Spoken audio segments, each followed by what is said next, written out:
Hello, welcome to this video about how to pick a hosting provider. My name is Riley. Over there is Jeff.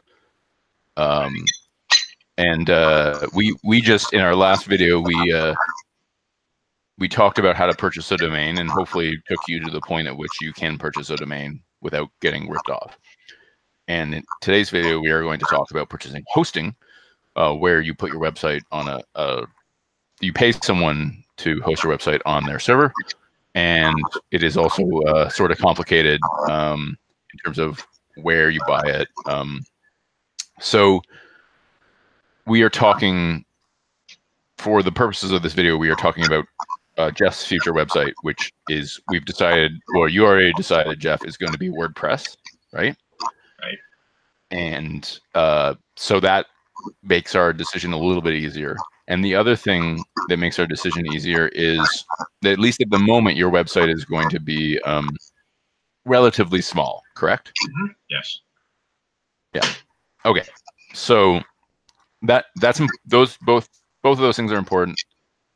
WordPress is important because there are WordPress specific hosting providers. There are people who only host WordPress sites, and there are people who, or companies rather, and there are companies who host WordPress and others, and then there are companies that don't distinguish. And then also the other thing that's important is a small website, and one website that does, and a website that doesn't have a lot of traffic doesn't need a big hosting plan to start, and you can usually scale up.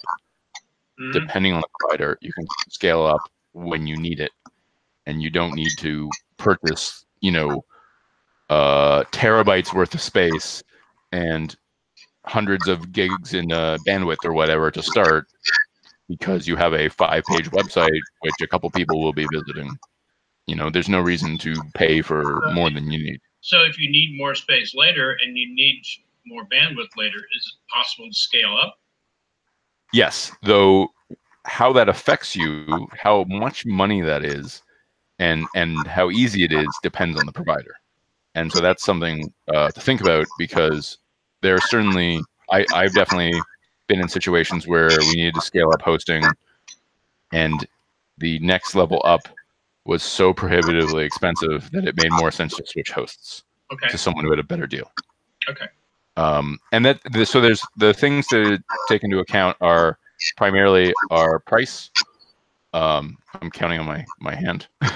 Price, uptime, which is the length of time the server is online, and you want ideally 98, 99% if you can get it. Yep. And how the reputation for basically being able to handle traffic well, and spam, and dealing with like spam bots well. But the two main things are price and uptime is what you care about. Oh, and speed. Sorry, speed is crucial these days. I can't believe I forgot speed. But for a small WordPress site, speed is not a big deal. Your small WordPress site should not be slow unless you've done something really weird to it. So it's not really that big an issue. Well, and you're starting out. It's important because if it loads too slow, people will leave. That's why it's important. It's very unlikely that your small WordPress site will be too slow, right, as a matter of course, unless we find a terrible hosting provider that's just slow to begin with, which happens. They exist. Okay. So let's say you decide to Google. Well, sorry. First, before we get to that, there's one thing I want to point out, which is that it's very trendy right now to go with Amazon Web Services or Google Cloud or something like that to host your website. Right. And that's fine.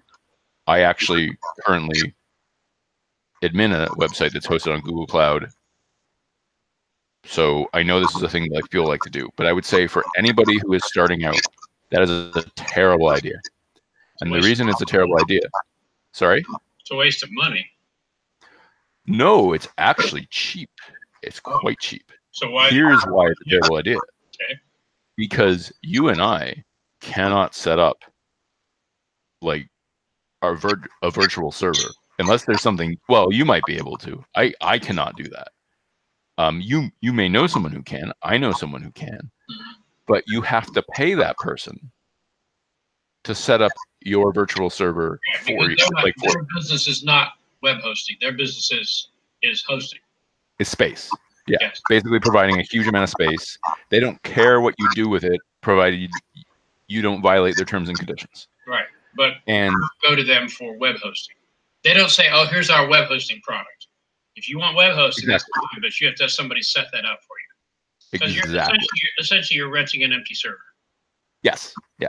Or a segmented chunk of an empty server. Yeah. Yeah. That's what we have for our business. We rent an empty server, and then we have to, VM it and then put different things in the virtual containers to do different things. And yeah. Okay. Exactly. So I just wanted to bring that up to say, like, it's trendy. Unless you have someone who can do this for you and you are willing to pay them, don't do it. The other reason not to do it is that web hosting companies exist not only because they've already done that work for you and they are selling the system is everything's already installed. Everything except your website is already installed. You don't need to install anything. The other thing is they provide support. And guess who doesn't provide support? Amazon Web Services and Google Cloud are going to they require you to have somebody to fix your problems for you. So you don't want to go that way unless you have a team already or you know what you're doing. And so I just wanted to say that. Yeah, because if they detect something they don't like on there and you don't fix it in a short, and they notify you and you don't resolve it to what they consider to be a reasonable amount of time, to shut your whole thing down. I would assume so. But I was more thinking of if something goes wrong with your website, say for example, I type in a website that's hosted on Google Cloud right now and it's down. Right.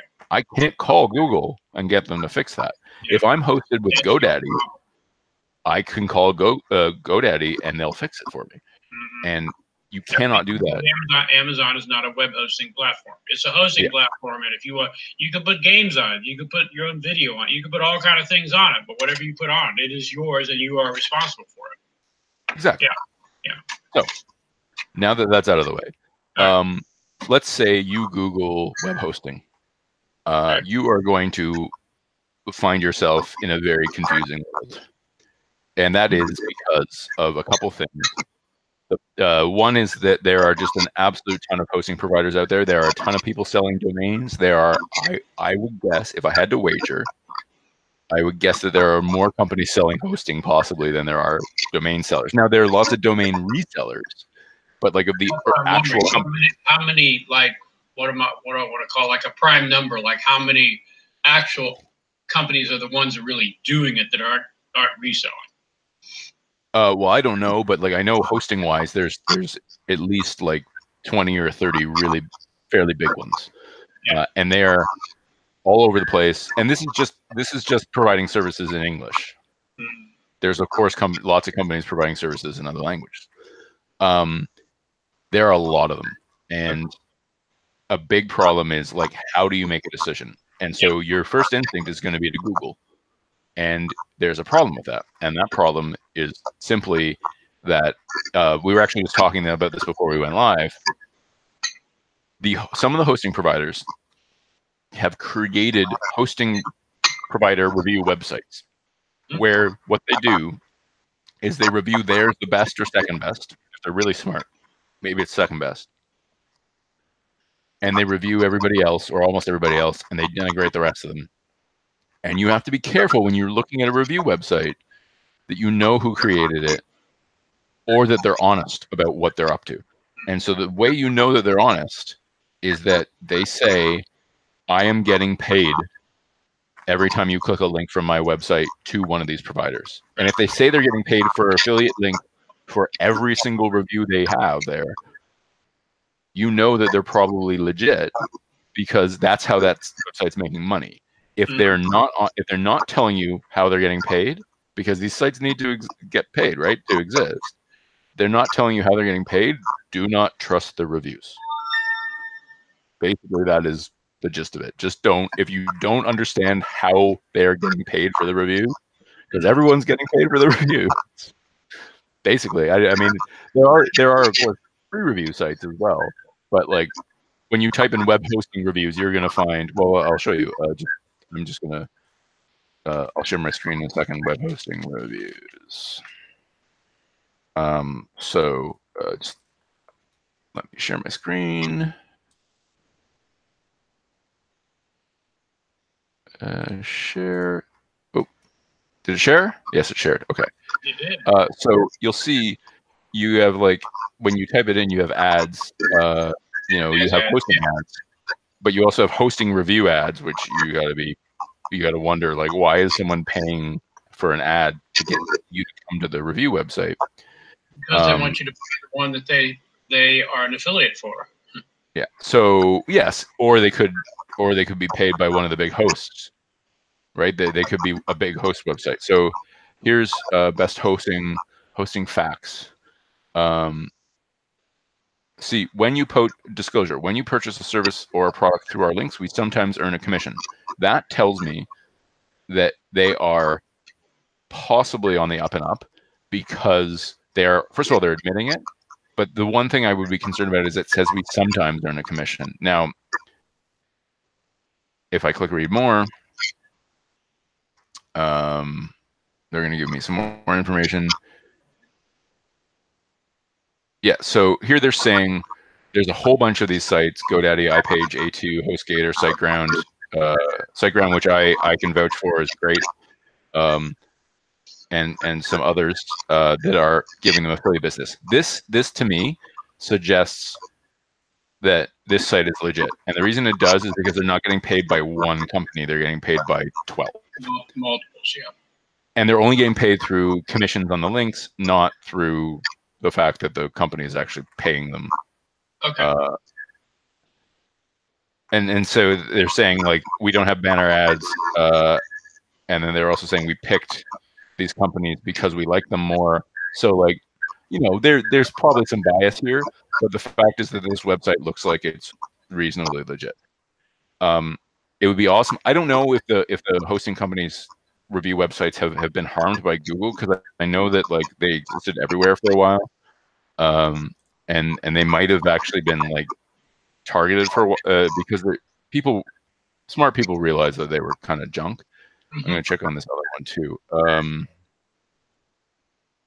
Yeah, so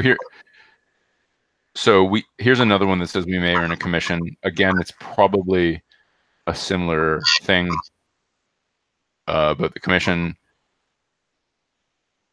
So they say they have 5 affiliates.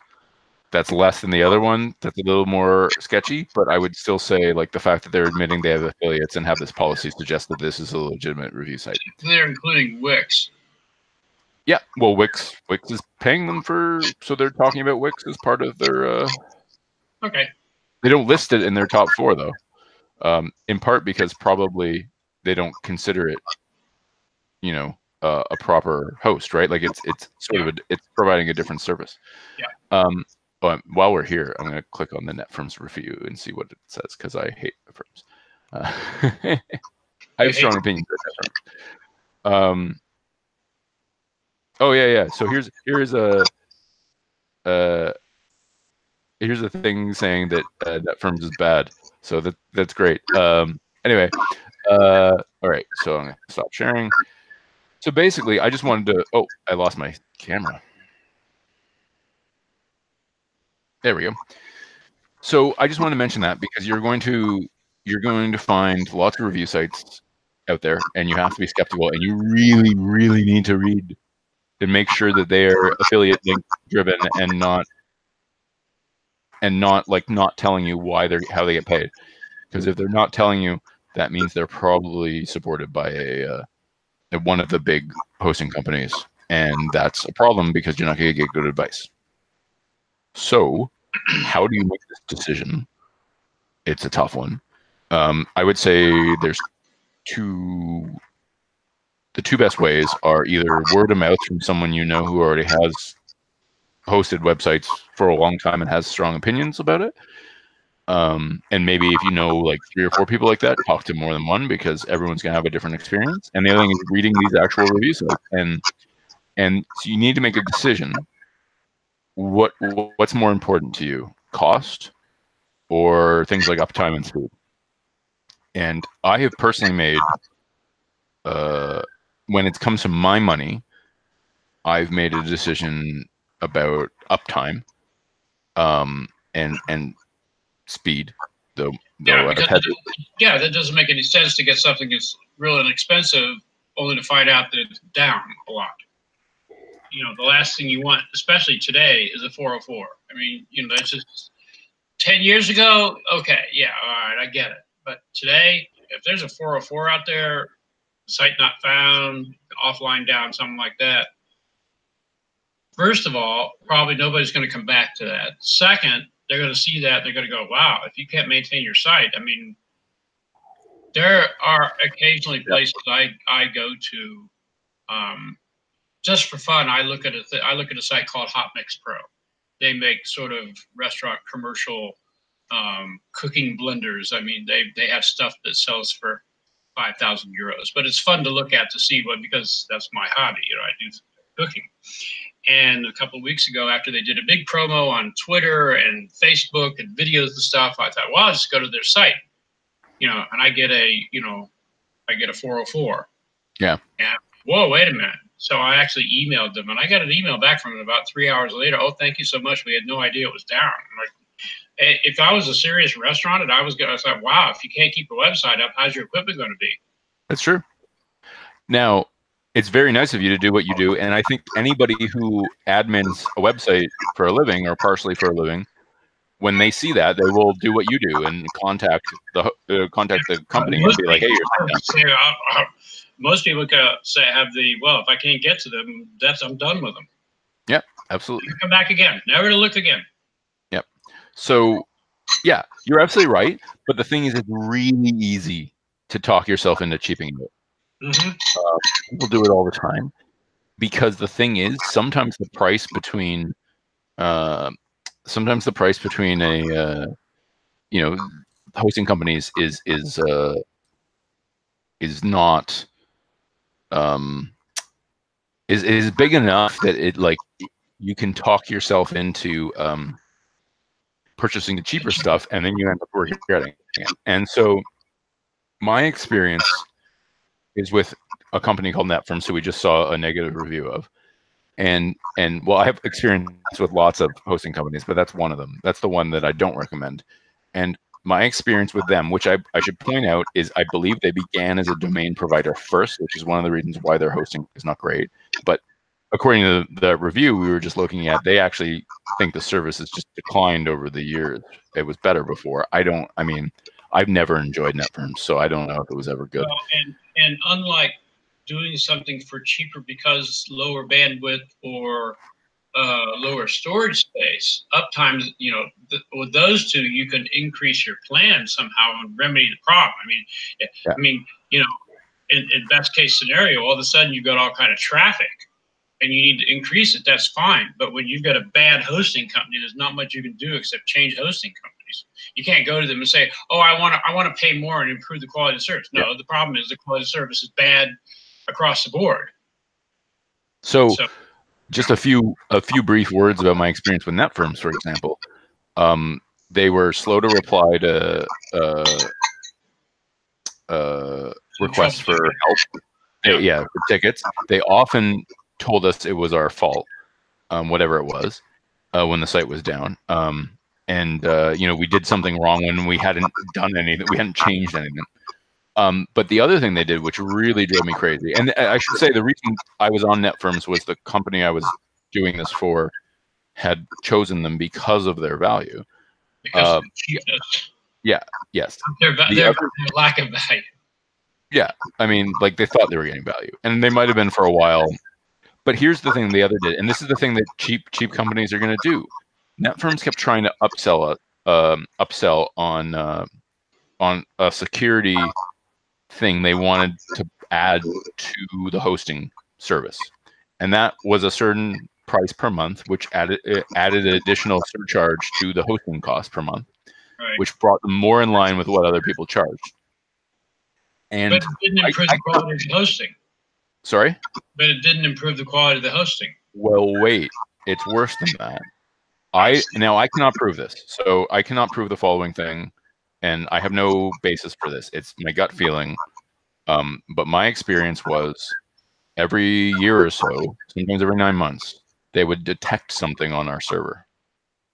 and that thing would be malicious, and they would knock the site offline and say, you know, this could have been prevented if you bought Secure Pro or whatever it was called. And I was like, we have sites hosted with other companies, and this never happens to us, ever.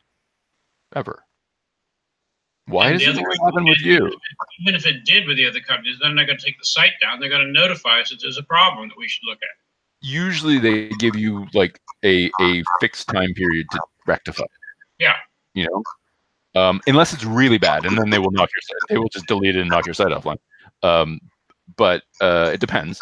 But in this case, they would knock the site offline, and then they'd be like, you know, and listen, it is entirely possible that somehow someone got our passwords or otherwise hacked in and put malicious stuff on the server. It's entirely possible. I cannot say that that's what happened. Yeah, the way they handle it, that's right. But there's a good way to handle it and a bad way to handle it. The good way to handle it is give you a chance to do something, notify and give you a chance to do something about it. And the bad way to handle it is just knock your site down and then say, oh, if you'd have bought our extra priced feature, this might not have happened. I mean, that's you know, I don't want to work with a company like that. Yeah, and I'm not. Listen, I am not prone to conspiratorial thinking. I'm quite the opposite of that. Sometimes it proves out true. Sometimes, anyway. Okay. I mean, really quick aside, but there's a computer company here called MDG. You've heard of them? Yes. Okay. So MDG has always been touted as the Canadian computer company. Well, what you find out, you know, and I had heard for a long time, for several years, that their stuff is absolutely garbage, but I couldn't prove it. I didn't have an example or an experience or anything.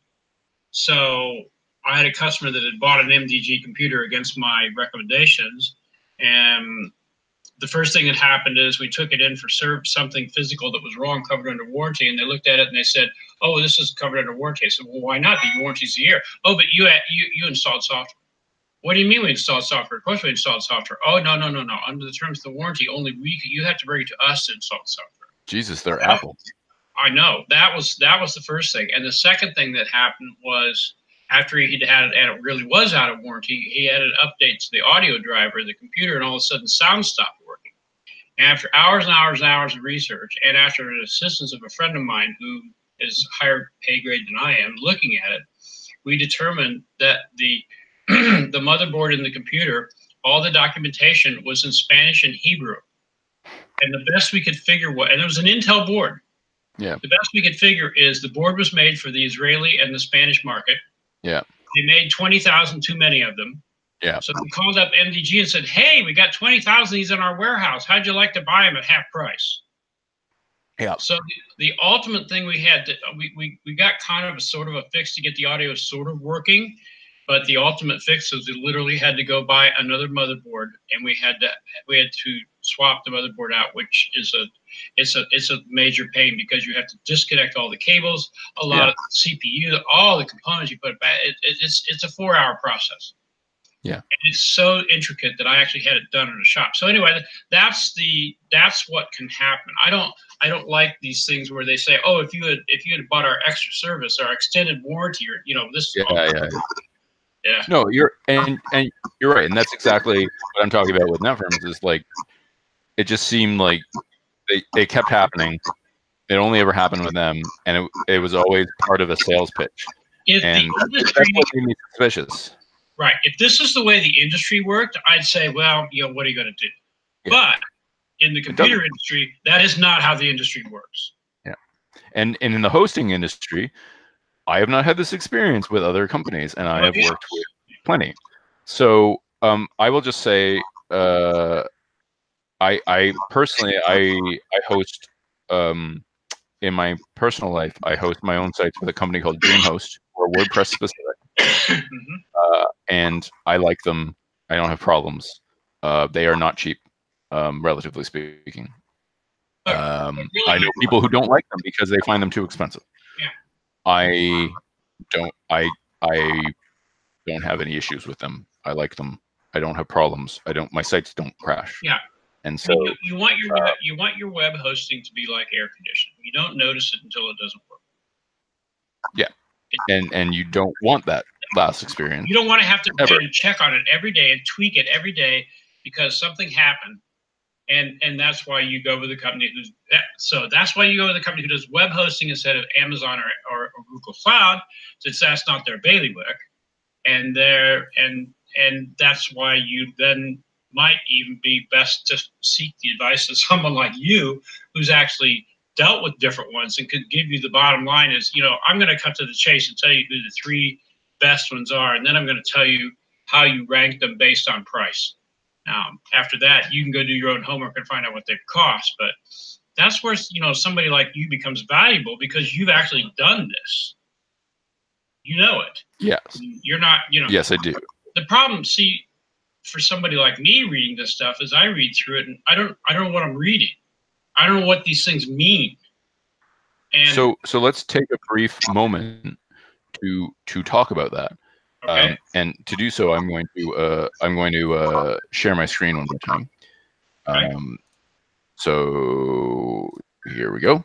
All right, so I'm back on Hosting Facts, this review thing we found earlier, and they basically have 4 categories that they're ranked that they talk about before you get to the in-depth review. It's the in-depth reviews are for people who have worked with hosts before and know what they're doing. Mm-hmm. I'd say if you've never hosted a site before, or you never had a website before, don't worry about the in-depth review. You want the things you care about are this. Yeah. So, for example, Bluehost is their favorite. I should point out, I've never used Bluehost, but I've heard good things. But you look at load time, they're 5th out of the 33 they did. Uptime is 1st. Uptime is key. You want someone who's going to be in the top tier in uptime. Cost is actually very, very affordable. But we're talking about that's the cheapest plan. You should always remember when they tell you the cost here on any review site or even on the on the actual hosting site, they're going to be telling you the one they want you to buy is the one they're promoting. Usually on these, they will tell you the cheapest. And then you also care about support response time. But these are for the live chats. Tickets is going to take a lot more than that usually, but a lot of these hosting companies have switched to live chat as their primary thing, and that's cool because live chat you often get it resolved while you're talking to them, whereas a ticket you're waiting. Yeah. And I don't know about you, I'm not a big fan of calling personally. It depends on who they are and what it's about. I mean, sometimes when you call in, you get somebody for whom English is not their first language in a country far, far away. Or you get sales. Yeah, and they're trying to upsell you, or worse than that, you cannot understand them. You cannot understand them. They're asking you can't understand their English. Yeah. So a chat is better because you can actually read it. Yeah. And you can say in the chat, when they type in the chat, it's clear. If you don't understand the terms, that's a different issue. But it's not you don't understand their spoken word. Where if you're talking to somebody, it's one of the reasons bite my tongue to say this. If I have to choose between Rogers and Bell, I'm going to choose Rogers because all of their tech support people are inside the country. Where if you go to Bell, you're 90%, unless you choose French for your language, your calls most likely end up in some other country. And some of the countries are good, and some of them you can't understand. Yeah, fair enough. So yeah, we both prefer chat. Chat's good. Tickets are fine too, but this is only telling you that they're not going to tell you, and maybe in the in-depth review they might tell you how long the average ticket response is, but I think most people just chat now. Yeah.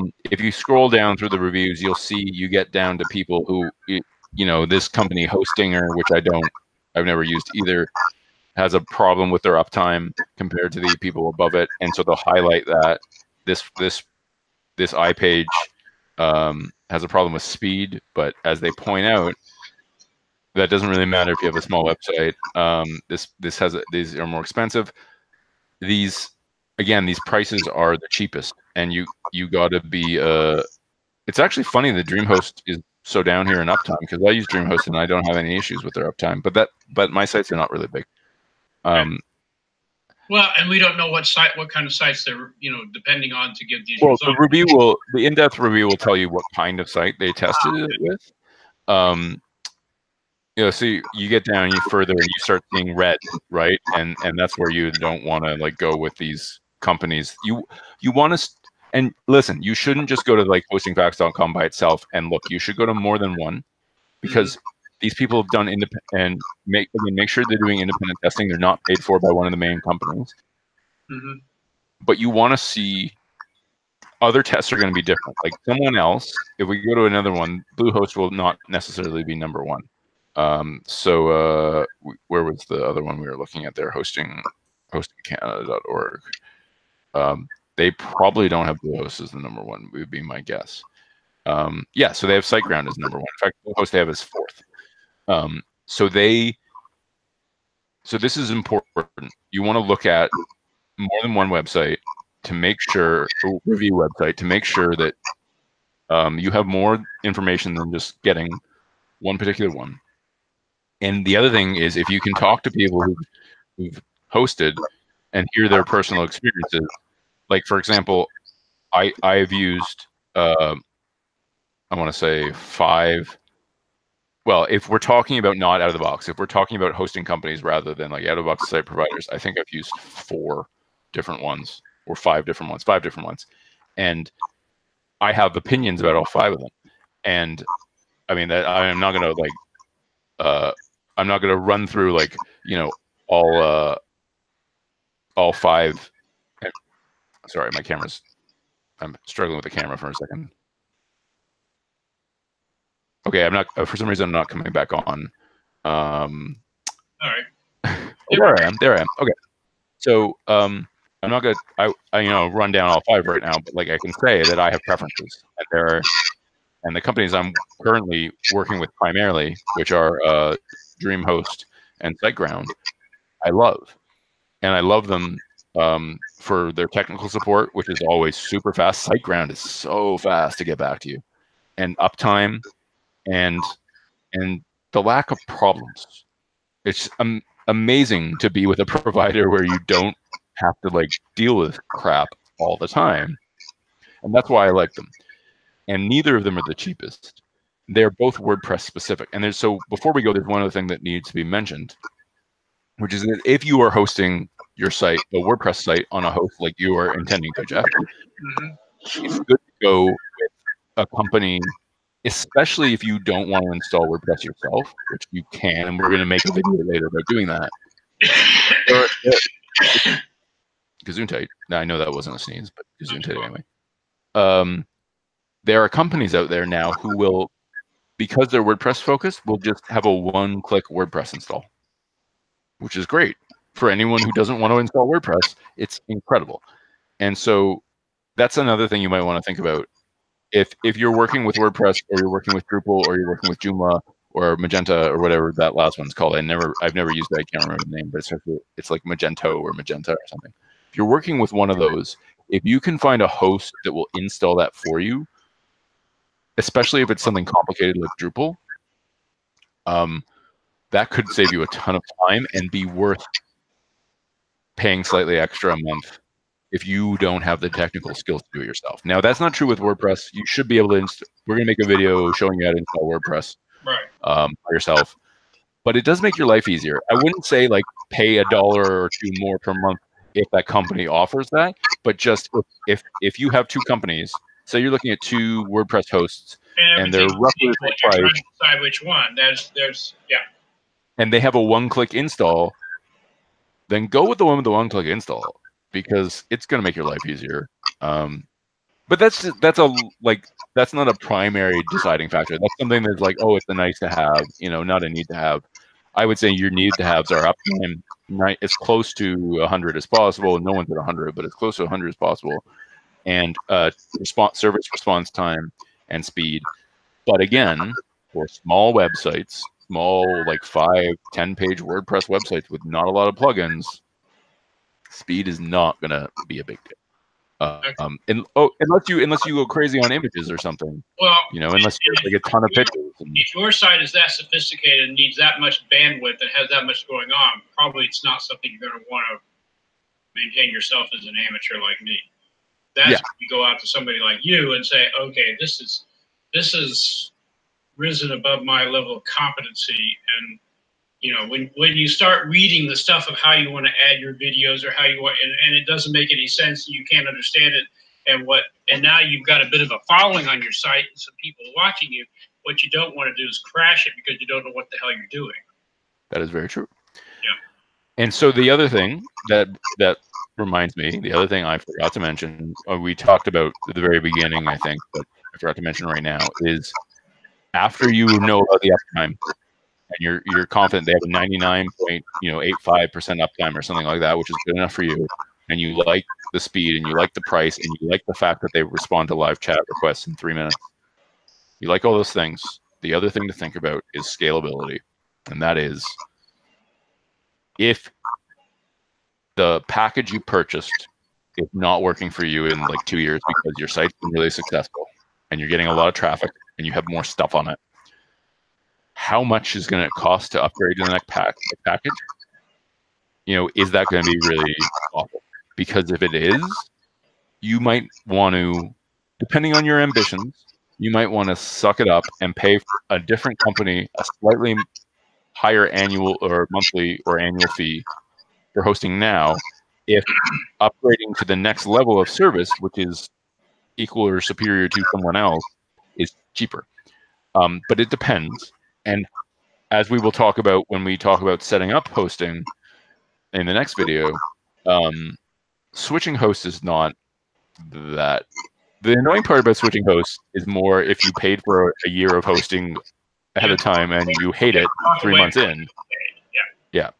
Rather than just switching. Switching itself, especially with a small WordPress site, is not the end of the world. And that makes the case for maybe not signing up for the 3-year plan if you're using a provider that's not one of the highly ranked providers. It does. And what you have to read the fine print on is what one of them was saying, $3.99 a month or $2.99 a month. That's for 3 years payable all right now. So what it is, it's $3.99 times 12 times 3. So that's significant money, and you don't really want to walk away from it. So you're absolutely right.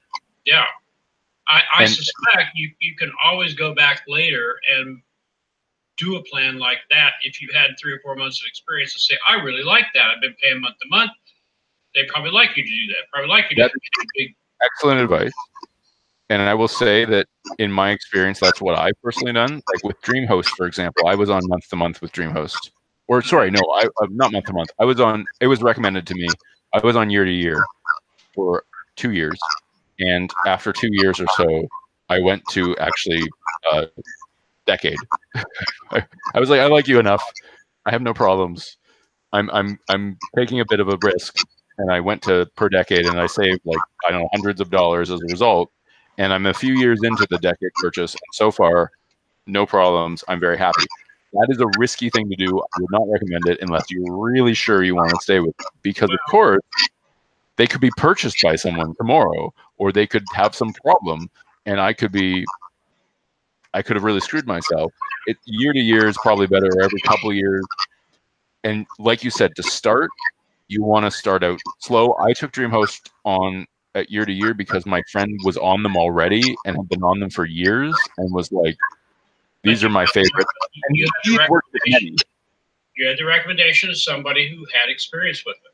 And the other thing, and your issue about it being bought out is a valid one, because what happens if somebody like NetFirms, who through their nefarious behavior, less than professional behavior, has amassed enough money that all of a sudden, NetFirms announces they bought DreamHost. Yeah. Well, the likelihood I've been through things like that with telecom vendors, where you found a good vendor, you have a really good relationship, and then the crappiest vendor in the marketplace, and you read an announcement that they bought them. Okay, I used to use a little independent guy here called Unlimitel, and Unlimitel was run by a husband-wife team, and when they would post these technical notes about there's a problem with the server and our staff is en route to the data center, that meant the husband was driving in his personal car with a server in the backseat of the car through a snowstorm to get to the data center to replace the server.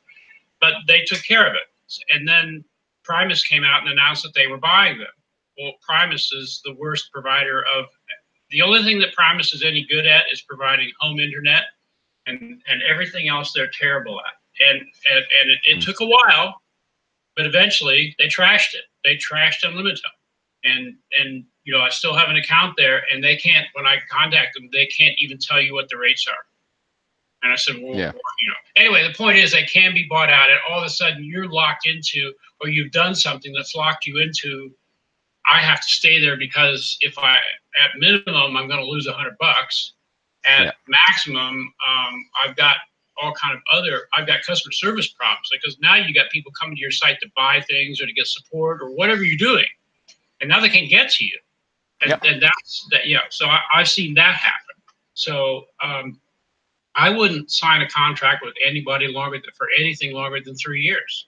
And that's a smarter decision than I've made host. I think I wanted to forget about it, which is why I did it. But I think the takeaway is start out month to month, or like 3 months. If they offer like 3 or 6 month deals, which not a lot of them do, but if they did, that's okay. Because right, see how it is. Yeah, I'm sure they're interested in giving you a better package in the interest that you're going to pay them a bigger lump sum all at one time, as opposed to month to month. Any business does that. Yeah. They want you to stay. And so go month to month or small increments of a few months at a time if that's available. And then the next thing is, once you're happy, then you can start on either year to year, every 2 years, or every 3 years, whatever you're comfortable with. But keeping in mind that doing something like me and purchasing a decade long is probably risky, because they could get bought out, something could change, technology can change, and they may not keep up. Something can change internally at the company, and that can affect the service standard. Any number of things can happen. And for example, if 7 years into my current contract with DreamHost, I want to leave, that's still not great for me. It's not great for me to leave until like halfway through the 9th year or something. When then I can like maybe suck up the loss of a few months or whatever. Like, you do want to think about, especially given the changing nature of the internet and what you need to provide. Something else, actually, before we go, I just reminded myself of something else I want to talk about right before we go. But basically, things are changing on the internet all the time. Like they update various protocols. I'm not a tech enough person to know this, but like there was a big change in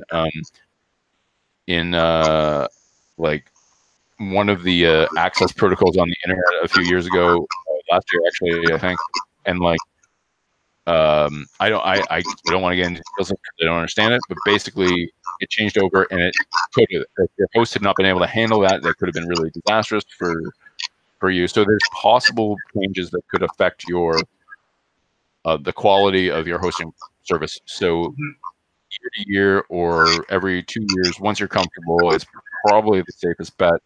They will try to get you to sign up for longer, usually like 5.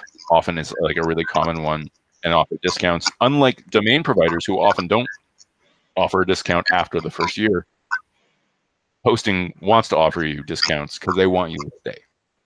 And if you do find someone you like, by all means sign up for whatever term you're comfortable for, but keep in mind that the longer the term, the greater the risk, as well as the greater the discount, right? Like I got a massive discount on my 10-year DreamHost plan, massive. And I'll only regret that if I get to like year 6 or something and everything's gone to shit. So we're going to go in a minute, but like one other thing I want to talk about, and I'd forgotten about it. I didn't write it down, but fortunately, while I was rambling there, I mentioned it, is SSL certificates, the ability to provide a secure connection to your website through the browser. Right. So when you are browsing the internet, you show up at a website, you see HTTPS, you see the green padlock secure, or you don't see that, and now more often than not, you see a warning screen saying "Don't proceed," because someone didn't have their SSL certificate. Yeah. In fact, I have a couple podcasts, and someone asked me to join their forum related to my podcast recently, and I said, well, I will if I can post episodes of my podcast, links to episodes of my podcast in there, and it's not considered spam. And they're like, of course. And I went to click on it, and they still don't have a secure website. And I was like, well, I'm not signing up to that. You need a SSL certificate. What are you doing? And they're like, well, we're working on it. And I was like, you're working on it? You've had like a year and a half warning, no more than that. It's February 2019. You've had longer than that. What are you doing? But here's the thing. Well, they do some hosts about it. That's what they're doing about it. Well, but also some hosts make it very, very easy and free to set up your SSL certificate. SiteGround and DreamHost will do it for you at no charge to you. That's great. You know who doesn't do that? GoDaddy. GoDaddy wants you to purchase theirs for some absurd amount of money. Now, the other thing is you should understand that there are free SSL certificates, there are pay SSL certificates. They claim different quality levels. I have been using free ones on every site I admin for a couple of years. I have never had any issues with any of the free ones. The pay ones, I think if you are taking financial transactions through your website regularly, you probably need something better than just the free one. The point being is some hosts, such as GoDaddy, make it hard for you to set up the free one. You can, but you or your developer has to find the free, get the free certificate and install it yourself. So free is not. It's a misnomer, because yes, the product is free, but the setup is not, and you're going to have to pay somebody to do it. So you might as well go to the either find some. Well, that's GoDaddy, and GoDaddy, while they're nice and they're a turnkey, if you are not technical and you don't want anything to do with it and you want to do your own stuff, there might be a decent place to go to. But you're going to pay for every little thing that they do, and they've got you. And they're banking on that they have you as a captive audience.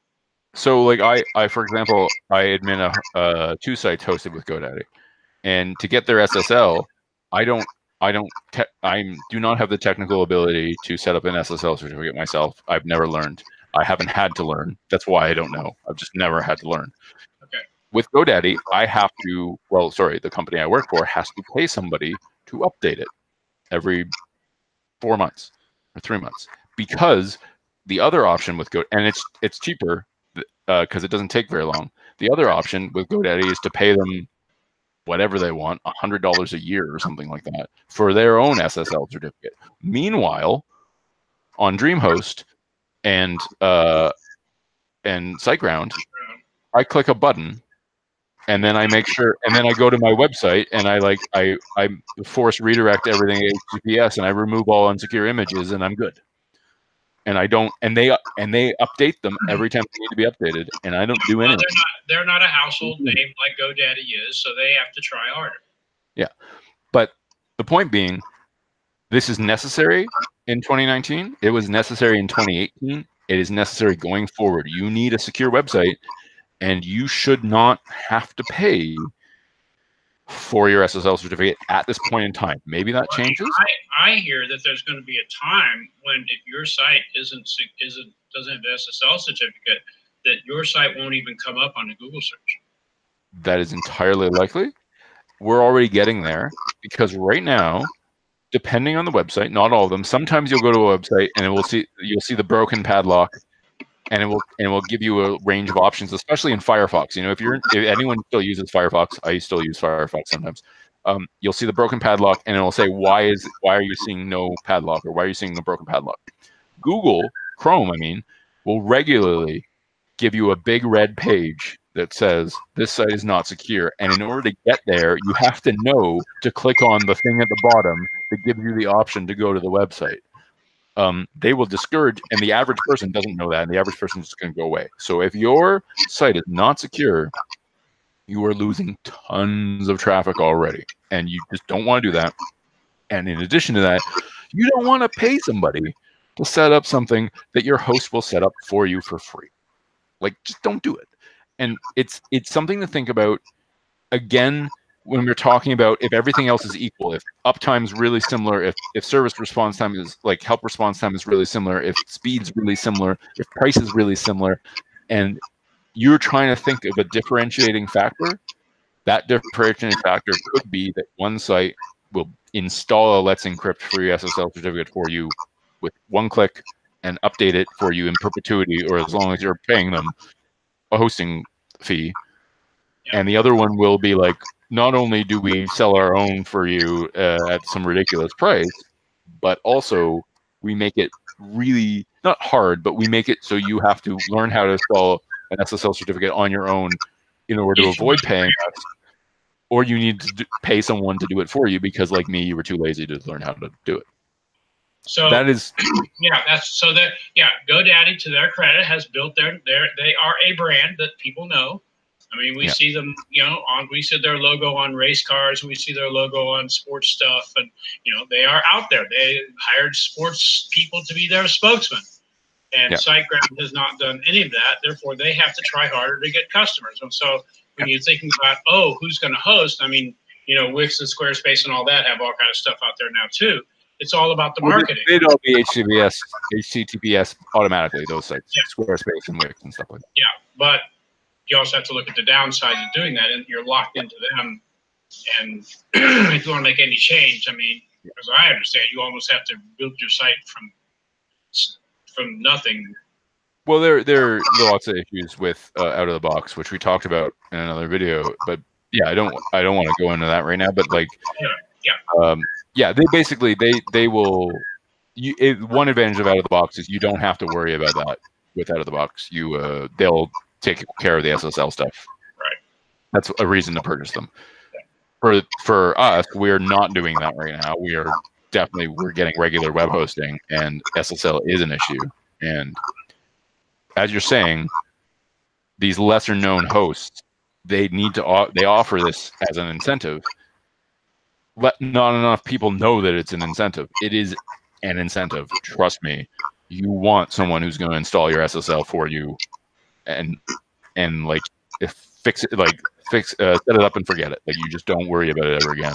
It's wonderful. Worrying about SSLs every 3 or 4 months with GoDaddy, for example, is a pain in the ass. I have calendar reminders going off all the time, like multiple times a year, obviously. And the sites that you admin are all marketing sites. They are all to draw customers in, and the last thing you want is for a customer to finally get to you after you've done all this, paid all this money and done all this effort, and have them come up and say, "Oh, site's not secured. You must go." That's scary. Many years ago, when I was starting to send out invoices with emails, I was doing them in Excel, and I was using an Excel template that had things. Well, the template had macros built into it. And the minute they start to they get the email and they start to open the file, all of a sudden they get all kind of warnings. This file contains macros. It could damage your computer. Now, I know it's not going to damage their computer because I created it. Yeah. But some people were like, no, I don't care. I don't care what it says. I get this warning, and I trust the warning more than I trust you. And so I actually had to get a full Adobe program and create them in Adobe. Yeah. And that sucks.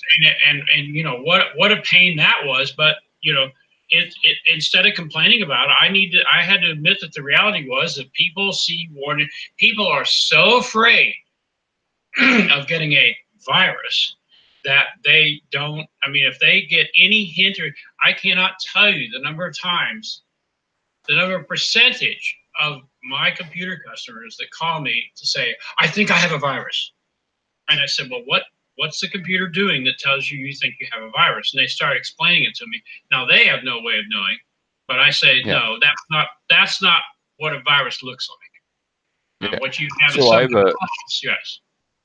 I have a related thing, which is I am when I was younger, I wouldn't do this, but I'm trying to now. So I am a multi-time self-published author.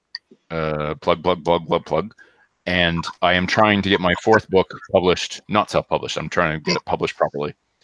And I'm currently querying publishers. And the number of literary agents and publishers who refuse to accept email attachments because they are terrified of virus is quite high and really funny. And they want hard copy sent through the mail. Well, sometimes. Some of them will accept email. But here's the thing. You can take two approaches. You can either argue about how they're stupid and how this isn't real, or you can just say, you know what, this is how it is. I just need to find another way to do it. And if in this case, so with my customers, in my case, they were not willing to believe me that it would not damage their computer. So I had to find another way. Now my solution was, was to create them in Adobe. Yeah. And that's what I do. And it's just a matter of course. The last thing I do is I create the invoice, and I create the call detail and everything for my invoice, and then I convert it all into Adobe, or printed in Adobe, created an Adobe file, and send it. Nobody ever has a question about Adobe. Adobe files never set off any kind of alerts. Yeah. So what I had to do is format, 50 page proposals in my email provider, which is not fun. No. And I would like to not do it, but alas, this is the way the industry is. They're in another century, and they don't. You're not going to change them. Yeah. Anyway, do you have any questions before we go? Did we not answer something? No. All right. So that's it for this video. In the next one, we are going to actually we're going to discuss setting up hosting, and how to do it, and we'll probably split that. Well, I don't know. I got to think about whether or not we're going to combine it with actually installing WordPress, or just the setup part of it. But that's what our next video will be about. So thank you for watching this one, and we will be along with another one in a little while.